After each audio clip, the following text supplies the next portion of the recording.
Have you ever walked away from a negotiation feeling like you left something on the table? I call it a negotiation hangover. And there are two emotions that might have been at play for you.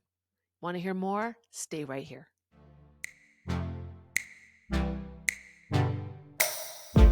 Hi, and welcome. I'm so glad you made the choice to be here today, especially today, because we're going to talk about emotions. And when I first heard about the research that I'm going to tell you about today, it was really enlightening to me. It helped me see these emotions in a different way. So when they were coming at me and when I could use them to my benefit. So emotions in general, when they get in our way, it clouds our ability to think. It changes our focus from what we want to focus on to something else. And the two emotions that research illustrates that trigger us in a way that makes us retreat are surprise and anger. Now, think about that. Think about anger. Let's start with anger first. That the research says that when we are in front of somebody that responds in a negative way, like in a way that they're angry, irritated, we want to just get out and get out of there. Because we, for whatever reason, research shows that that emotion, I mean, I can tell you, I feel that way. When somebody gets aggravated, I just want to leave. And so, anger, being able to identify when anger is at play and even be able to identify it so that you can say it to yourself, I'm going to sit here, I'm going to label that, and I'm going to just let it ride. And trying to listen to the words and not the emotion of the other side, sitting while the anger happens. It's a really interesting thing when you think back on different situations and wanting to kind of flee. You know, we have this response mechanism in our brain that makes us fight or flight. I think anger is an emotion that makes us get that sense of, I just want to be done. So, anger and seeing it in the other side, we always think about the emotions here, but the emotions of the other side trigger us as well. And so, seeing those emotional responses that other people have, we're going to see in negotiations because we might really pick at something that somebody feels irritated by, or sometimes I believe that people learn these defense mechanisms, and I think anger is one of those. And so people have realized when they kind of click into that emotion, people don't stay, they get what they want. And so they create this habit of like, this emotion works for me, so I'm going to use it more and more. So being aware of that can give you the ability to stay clear or at least have a plan to move through. Now, the other emotion is surprise. So anger really made sense to me. But when I thought about surprise, I thought that was really interesting. And I can really see it when I think about taking somebody off guard when there's a question that's asked of you and you were not prepared for it, and you immediately you can get some adrenaline. You could be like, oh my gosh, that's a hard question, how am I going to answer this? That's a piece of surprise or a slice of surprise. Another way of looking at surprise is when somebody says, oh my gosh, wow, that number is way too high, I did not expect it. What the research shows is somebody will retreat right away. If you can put surprise in there, that will give you a good sense of where they stand. Because when they are up against surprise, they want to kind of take back what they just said. So it goes both ways. It's super interesting to understand how that affects us. Surprise and anger are two things that we really need to be aware of. And I'm going to talk to you about it from both sides. Whether you are seeing that and being able to label, ooh, that's anger or that's surprise. And how is that making me feel? And then when it might work to your benefit, maybe not anger. I don't like to subscribe to that by applying anger, but realizing when those emotions are triggered in you, watching the effect, the outcome that they can have. You know, what's funny about anger is it didn't take me very long to think of a very specific situation, and this was years ago. I was working for a big company, and we had had a conversation with a client, and we had some follow-up to do. And the follow-up that we had was to give them a price and tell them the service level. And so I was thinking that our relationship was pretty cozy, that I could just kind of fly by the seat of my pants. And so I hadn't done my homework like I should have. And I went to the call just not remembering specifically that I had two of the to dos, the number and the service level. And I just jumped into it because this guy that I knew really well. And, I just figured we could just make it happen. So I jumped on the call. I was with a colleague of mine, and this person had somebody else on their side too that I didn't know well. And he was obviously under pressure to get the information. So when we started the conversation, he said, "Well, I need to know, what is the price?" And I'm like, "Well, listen, Jeff, let's talk about this." And I kind of went into framing where I wanted the conversation to go. Well, Jeff got angry very quickly and said to me, Susie, I believed that you were going to have this specific information for me, and I am frustrated. I don't even think he labeled it that way, but he just kind of went off the rails. I had actually never seen him in this way. I knew him pretty well. So just seeing this emotion come out of him completely made me go sideways. I had no confidence. I felt horrible. I felt like this was really destroying my relationship with him.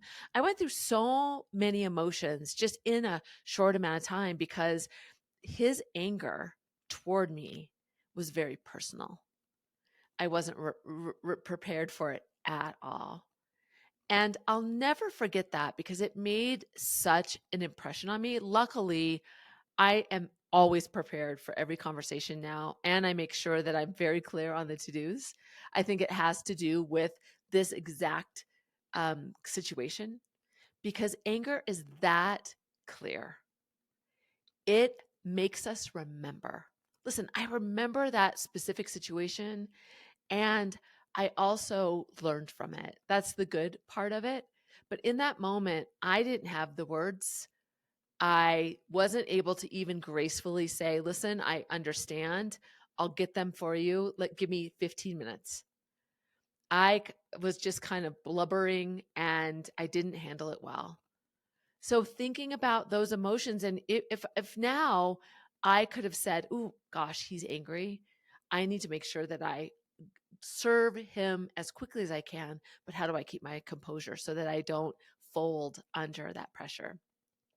So thanks, Jeff. He still is an executive at a big media company. And thanks to him, he probably doesn't even remember that situation. I have always held on to that. I don't think I want to bring it back up to him though.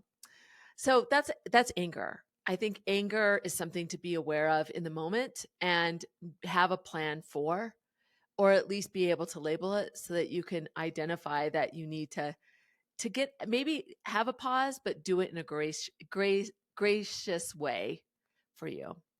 So the other one is surprise. I want to turn the table a little bit. This one was really interesting to me, and it made me use it more. When somebody gives me a piece of information that I really wasn't expecting, and maybe it was the price was really high. That's a good one. So let's just go with that. I remember when I was buying a product and I had no idea the price it was, but it was something I'd seen other people purchase. So I wanted to be like them. And I was talking to the sales associate and they told me the price. And I was like, "Oh my gosh, wow. Wow, I'm really surprised." Now, sometimes it's hard to do that because our ego will make us not want to admit that we didn't know that. But surprise can really help you understand, does that person have any room to move? And it was really interesting because in this situation, it was a retail. So I kind of felt okay using my surprise in this way. And they were able to say right away, they go, well, I understand it sounds like a big investment, but let me tell you, these are the incentives that we have. Let me walk you through all the incentives that we have. I'm not sure if they would have come right out with that at the very beginning, but using that emotion, I could tell they were trying to react quickly to me. Emotions around surprise and anger, I just think it's great to think about our emotions as these little characters, these personas, because it gives us the power to identify what we need to do when we're confronted with them. And knowing that the research focuses on surprise and anger, I am very, very focused on when those emotions are in front of me and when I can use those too. All right, on to the tips. So the first tip is to do what I had mentioned in the stories is to label surprise or anger, especially when they're coming at you. Be able to say in your mind, oh, wow, that emotion that they used on me was either anger or surprise. So what that does is if you can identify that trigger point and label that emotion, then give yourself a second to think about what you're going to do with it. Because those two emotions research shows that we do something very quickly in response to it, making space between that after you label it can help you have a better reaction to it. So think about this. You can look for those emotions even when you're not negotiating. Maybe it's a difficult conversation you had to have with somebody. Maybe you're just observing a meeting. Maybe you're just having a regular dialogue with somebody, but you notice the change in emotion. Start to see it in the wild, in real life. And even if you don't do anything about it or you're just an observer, start to label those two emotions and see what happens. Observe very carefully.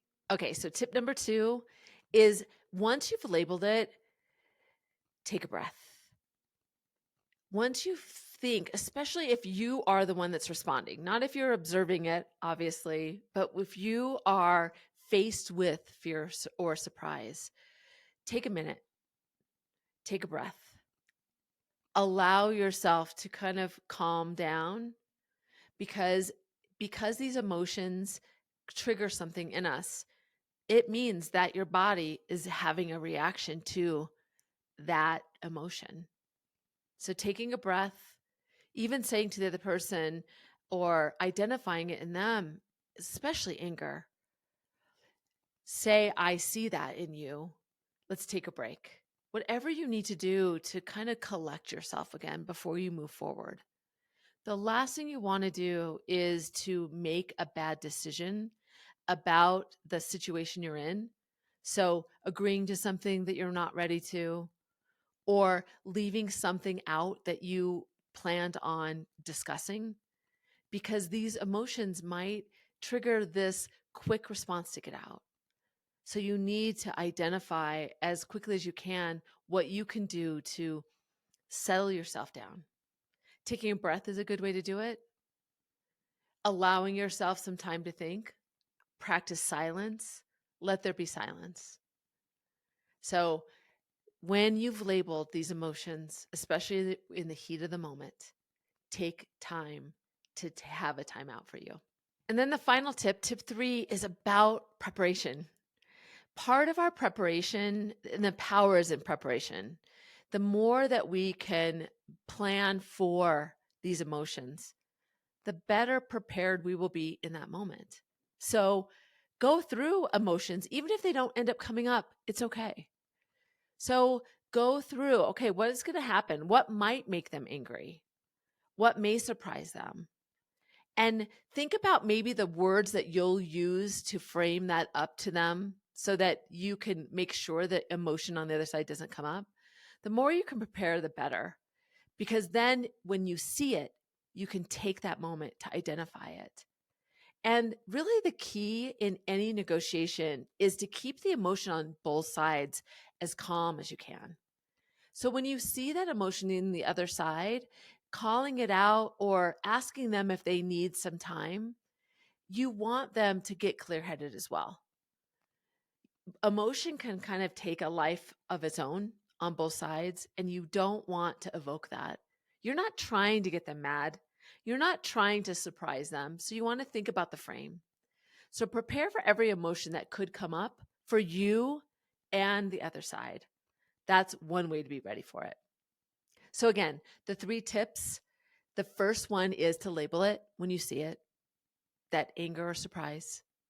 The second is, once you've labeled it, what is that way that you're going to settle yourself down? Take a breath, practice silence, sit in it for a minute before you decide to move on. And the third is to prepare. Prepare and say, what happens if they get angry or they are surprised? What am I going to do? And get ready for that, especially if those emotions are tough for you. All right, so this is where it's really important as an executive coach, if you know me at all, it's important to understand concepts, but putting them into practice is where we can really make a difference in applying these without even thinking about it in the future. So this segment is about stop, start, and continue. What are you going to do with this information now that you have it? So the first is stop. And I really had to think about, what am I going to stop doing? And when I thought about these emotions, I think about this in context to a difficult conversation I'm going into or a negotiation I'm going into. I am really thoughtful about my approach. But where I don't think about this or apply it as well, and I'm going to stop doing this, is I get triggered when an emotion comes into play with somebody else that I'm close to, that I care about. And what happens is when they get angry, I allow that emotion to trigger me, and then it escalates the situation. So I'm going to stop responding. Well, I guess I'm going to stop ignoring it in my personal life so that I can neutralize myself to have a better outcome. What are you going to stop doing? How is emotion around anger or surprise something that you need to stop doing? So, what are you going to start doing? For me, I'm going to start thinking about, well, I already identify when those emotions come into play, but I'm going to start calling out that emotion in the moment. Sometimes when people get angry, I'm good at identifying my own trigger, but I'm going to start calling out that emotion because if it doesn't fit, I don't want it to have impact. So I'm going to start being brave and courageous to say to the other person, I sense you're angry. Is that true? What can I do? Whew, that's going to be hard for me to start doing that, but I'm going to do that. What are you going to start doing? What do you need to do differently now that you've thought about these 2 emotions? And then to continue, ever since I've heard this research years ago, I've been so thoughtful about these emotions and how I could use them. I love that they were called out because I see them in so many different scenarios with people. And when I coach people and we talk about these 2 emotions, I have proven to myself over and over again that these 2 emotions are really powerful. So I'm going to continue to identify these, label them, and help others see the power that they might not realize they have over them. Emotion is, so what are you going to continue to do? What have you done well with these emotions? When you think about surprise, do you use it well? Do you get triggered by anger? And if not, maybe that's what you'll continue to do. Maybe you're able to neutralize emotion and continue to move forward. And so continuing to do that and helping others do that as a leader is a way that we can really help. I think these emotions are great to look at from a leadership perspective as well. When we are having a conversation with somebody that feels a little uncomfortable for them, what are those responses? When do we see them come out? When we label emotions, even if we don't talk about it with the other person, as a leader, we can identify when somebody is getting when they're struggling, or you need to spend a little bit more time. Identifying and labeling emotions can be really a strong way to show your leadership. By saying to somebody else, I sense there's something a little bit more here. Should we take a little bit more time and spend talking about more about what you need from me? Being a leader and being able to see these emotions is something that will stick with somebody, will help them understand how they need to maneuver, how they need to navigate through these things. And as you start your leadership, or your professional career, especially those young leaders under you, those emotions are something that it takes a little bit of time to cultivate, to mature, to really be able to maneuver through. So as a leader, think about the emotions that are coming up for your team, not only one-on-one, but in team meetings. Maybe think about afterwards what emotions arose for some people in that meeting. Identifying those and circling back can be really helpful to those people as they learn to control those emotions. Gosh, I wish I would have had, back in the time when Jeff got really angry with me, if I would have had somebody that could help coach me through that, to help me understand what I needed to take away. That would have been so helpful to me. I'd love to hear what you thought of this and what your takeaways are. So make sure to reach out to me. If you want to connect with me, you can head over to negotiationlove.com. That's where you can find out everything. And I'm so appreciate that you made the choice to be here. And don't forget, negotiation is more than a skill, it's a mindset. Until next time.